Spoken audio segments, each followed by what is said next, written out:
Welcome back. America have a point on the board, and don't they need it? They now trail by 6 points to 2. We've got the best in the world representing the USA and Europe gathered here in Manchester, showing off some stunning skills and great excitement in that first match, a sudden death playoff. Time for our second match and our first doubles match of this tournament. Back to Cass Edwards and Wayne Boyce. So 6-1 down at the start of the day, but that victory from Wes Malott means the United States could pull from 5 behind to within 3, and that is what they would feel would be a strikeable distance. So first doubles action of Party Poker Weber Cup 2016, and Cass, just worth an explanation of the format of how this works. Thanks, Wayne. Yes, it's what they call Scotch doubles.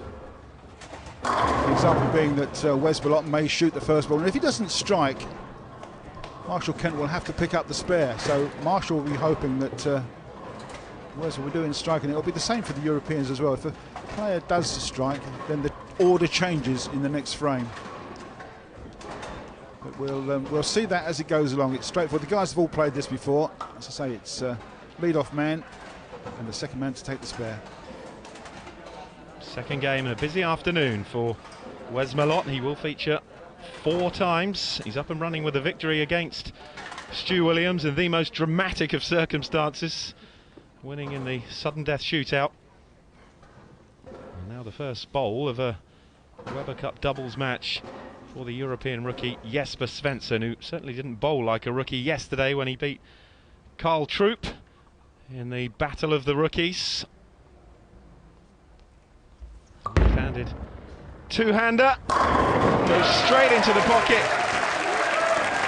and a strike for Europe immediately. An absolute great looking shot from the two-handed left-hander, wraps his hands around those balls, puts loads of rotation on it, extends down through the lane. Fantastic reaction in the back end, a lazy 7-pin, but it's gone for 10, and counts 30 pins for the tattooed boy from Sweden. Just 21 years of age, looks to have a fantastic future ahead. Here's Malott. He started brilliantly in his singles match, and he wins the 10-pin this time. Just the 9 for Big Wes, and of course the spare has to be taken by his partner, Marshall Kent. So he will hope that whoever bowls first leaves a makeable spare. They certainly don't want to see any splits that they have to bowl at. A 9 spare here will score 19 pins under the new World Bowling Scoring System. Marshall Kent, the 23-year-old from South Carolina, takes away the spare. Well, we're wondering if he's fouled there, Cass, because we certainly heard a buzzer. If he's hit the foul line and the buzzer's gone off, it will count as 0. It may be a chance for the new referee, Nicky Ainge, to come in and make a decision. Well, let's take a look here. Watch his toes. Yes, over the line. And that is the foul. You see the lights come on. What happened was he slid and then stuck and went over the foul line. That counts as 0. So the score for Team USA in frame 1 is a 9 miss, 9.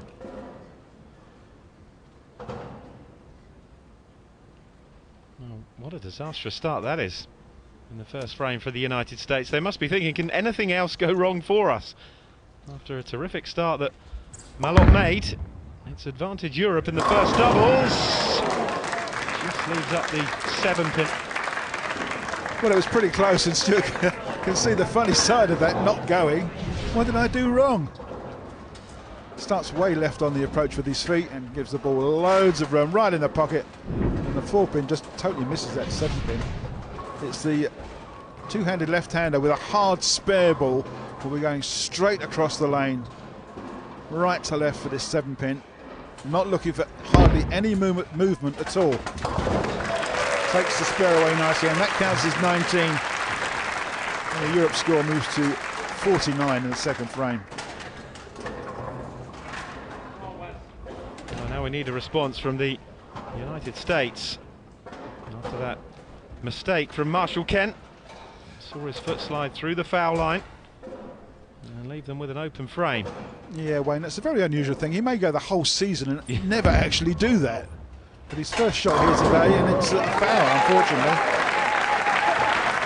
Big Wes has stepped up and hit a strike, trying to recover that score, and so it will be Marshall Kent that has to stand up next time and shoot the first ball. When a player strikes, they change the order of play. Well, he certainly seems to be enjoying this all pattern, Wes Malott.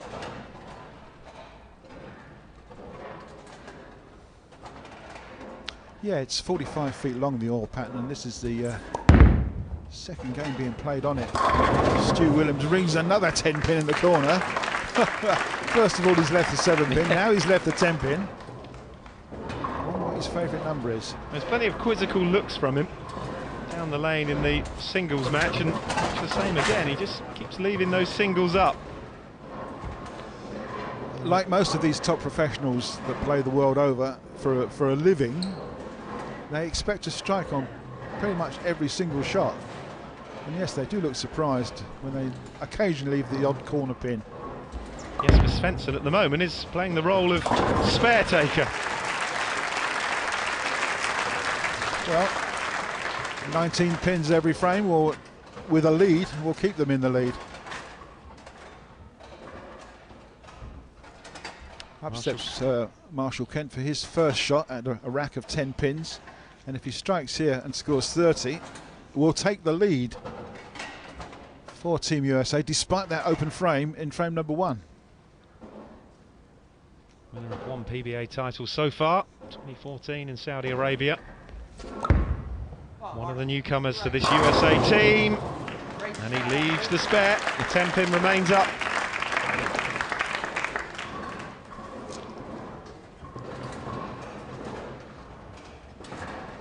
He's had his struggles so far here, Marshall Kent. Beaten by Stuart Williams in the singles yesterday.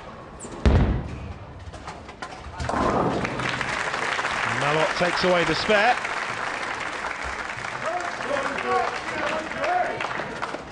So it's 10 pins the difference after 3 frames. Can be a frustrating doubles game, this, can't it, if your opponent keeps leaving spares all the time? Well, this is it. You don't get a shot at a full rack of pins at 10 pins, so you can never bowl a strike. So it kind of sort of sets you back in your seat a bit if you're staying there shooting spares all the game. Stu Williams then, 10 pin advantage for Svensson and Williams at the moment, the European pair. It's a great shot. Second strike of the match for the European duo. Extends their score to 98. And that will give Svensson a look at all 10 for his next shot. Stu's getting an awful lot of reaction in the back end. He's standing way left with his feet on the approach, using the whole of the lane, bowling what we call coast to coast, getting that ball to come back to the pocket.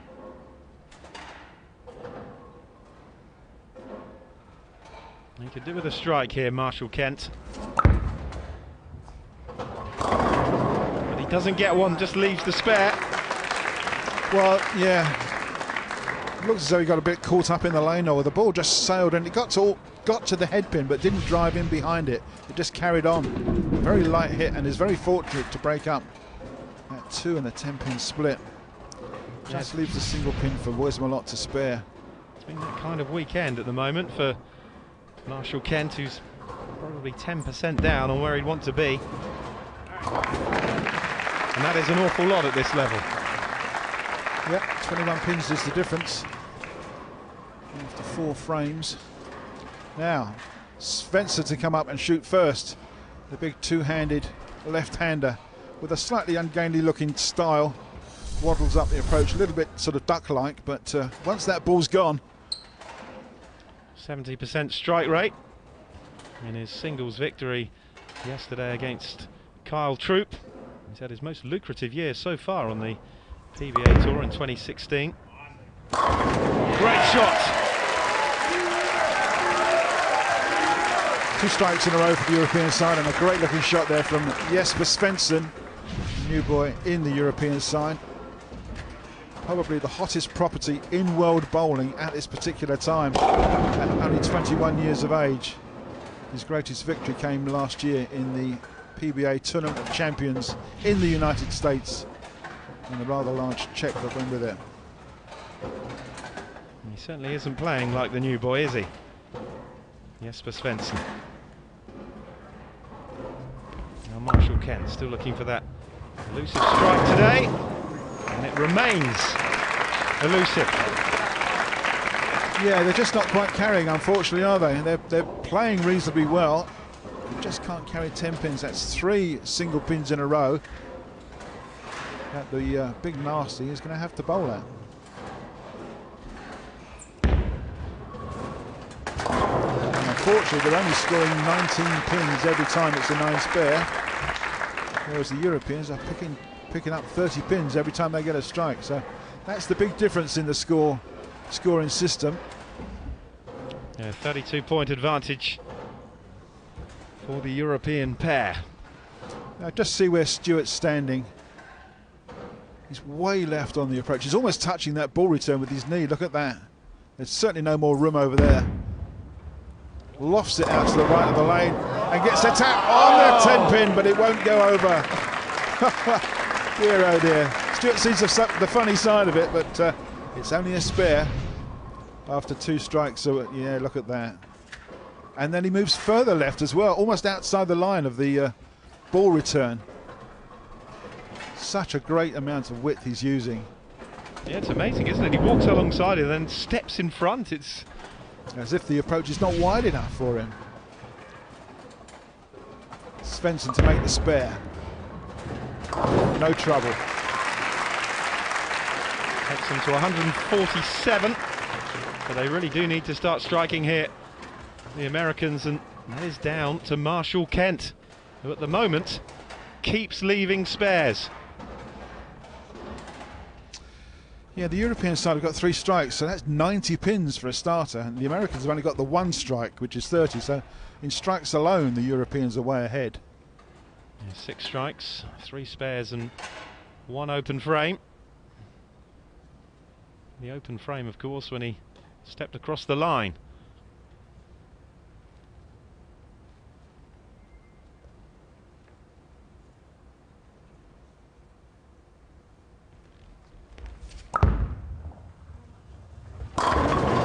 I was about to say that's more like it, but he's left the 10 pin again in the corner. It's very much the angle that the ball is coming into that 1-3 pocket. See how wide left he is on the approach with his feet, and he's playing sort of almost the Stuart Williams line. Not quite in the pocket, leaves the 10 pin standing, wobbling in the corner, and it can only be another single pin spare for Wes Malott. And Malott finding himself in that frustrating position. A spare maker, 147, 115. 3 strikes for the Europeans, only 1 for the Americans, but they're sparing nicely. 4 9 spares in a row.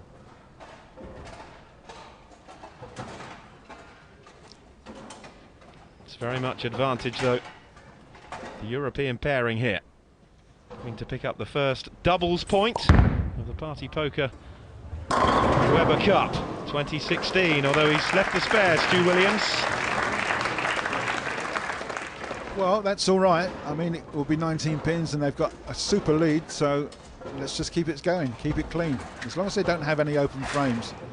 It costs so many pins, as we saw when the Americans had that open frame in frame number 1, where Marshall Kent put his foot over the foul line in error and scored 0.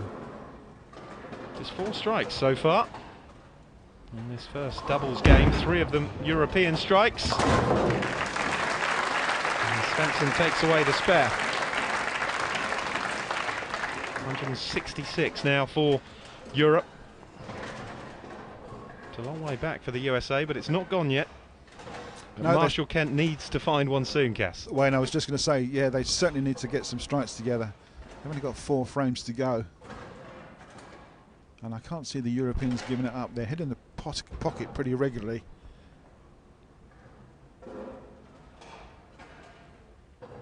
Really needs a strike here for the new boy. Finally he gets one on the board, Marshall Kent. Another do an awful lot for his mental state of mind. He's certainly been through the ringer a bit in this doubles.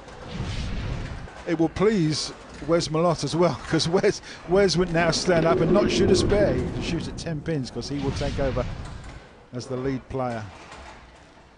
Well, they look quite happy and satisfied, but they are 21 pins adrift. Stu Williams looks really determined, doesn't he? Lofts the ball out with lots of rotation on it and carries all 10 pins. How about that? Well done, Stuart. They really do have a habit, the Europeans. And every time the door is left slightly ajar, they slam it shut again.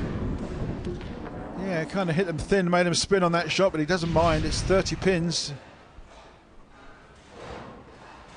Almost through the 200 barrier. Carl Troop involved in a deep conversation. Great shot from Malott. And it's exactly what the United States pairing needed after Williams' last strike. 2 strikes in a row brings the Americans back to within 21 pins of Europe, but with only 2 frames to go. Both teams working on a strike, and it's the strike machine in the shape of Jesper Svensson from Sweden who's going to stand up and shoot in the foundation frame. PBA Rookie of the Year last year, 2 titles, cashed in 6 of 9 events. And has earned nearly $150,000 in just 3 seasons. Oh, it's a great shot again from the 2-hander, and another strike for Team Europe. It was certainly a valuable shot, yes, in the 9th frame. 2 strikes in a row, another 30 pins. Takes the European score to 226 with a frame to go. Worth noting, Cass, that Svensson is up again next in the singles against this man, Marshall Kent. He won the Battle of the Rookies yesterday against Carl Troop. And he's got another one coming up against Kent, so he'll be desperate to find a bit of form ahead of what will be a really tough singles match against the Swede.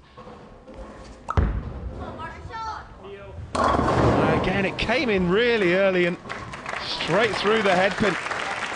He just cannot get any consistency in his game at the moment. Yeah, it's struggling just a little bit with this pattern. Overreaction in the back end there. Straight through the face of the number 1 pin. Leaves it 3 and a 6, so it can only be a spare. And unfortunately, that will not be enough to overhaul the European side.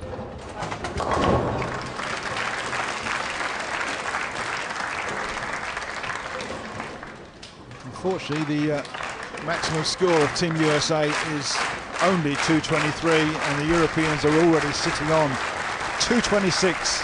So the match is already won before we get to the 10th frame. They'll just bowl it out, and the crowd are encouraging the European team just to shoot another strike. And they do. And Stuart Williams obliges. 256 is a big doubles game for Williams and Svensson. Great bowling. Well, and having seen Malott win that dramatic game against Stu Williams to pull it back to 6-2, Beef Stew returns to winning ways in the doubles here with Jesper Svensson, and Europe will enjoy a 5-point advantage again. Now this last shot, not that it's going to count at all for Marshall Kent, is a totally experimental shot. He's gone out and got another ball.